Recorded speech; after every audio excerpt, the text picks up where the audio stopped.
మీ కళ్ళ ముందే మీ ప్రాణానికి ప్రాణమైన కూతురు మాయమైపోతే ఆ తండ్రి పడే నరకం ఎలా ఉంటుందో ఊహించగలరా? సరిగ్గా ఇదే పాయింట్తో గుండెల్ని పిండేసే suspense thriller movie daughter of Prasad Rao కనబడట్లేదు. కానీ ఇక్కడే ఒక మైండ్ బ్లాకింగ్ ట్విస్ట్ ఉంది. ప్రసాద్ రావు తన కూతురు కనిపించడం లేదని పోలీస్ స్టేషన్ కి వెళ్తాడు. ఇన్వెస్టిగేషన్ మొదలవుతుంది. కానీ షాకింగ్ విషయం ఏంటంటే అసలు ఆ అడ్రస్ లో ప్రసాద్ రావు అనే వ్యక్తి లేడని, ఆయనకి కూతురే లేదని పోలీసులు చెప్తారు. ప్రసాద్ రావు చెప్తుంది అబద్ధమా, లేక ఆయన వెనక ఏదైనా పెద్ద కుట్ర జరుగుతుందా?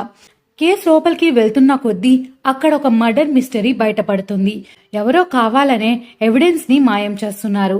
ఇన్వెస్టిగేషన్ చేస్తున్న పోలీస్ ఆఫీసరే ఈ కిడ్నాప్ వెనుక ఉన్నారా, లేక ప్రసాదరావు గతాన్ని ఎవరైనా టార్గెట్ చేస్తున్నారా?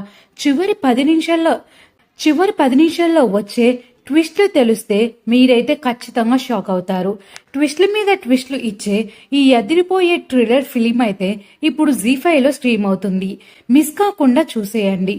ఇలాంటి మరిన్ని క్రేజీ మూవీ అప్డేట్స్ కోసం నా ఛానల్ని సబ్స్క్రైబ్ చేసుకోండి. ఆ క్లైమాక్స్ ట్విస్ట్ ఏంటో తెలిస్తే కింద కామెంట్ సెక్షన్లో కామెంట్ చేసేయండి.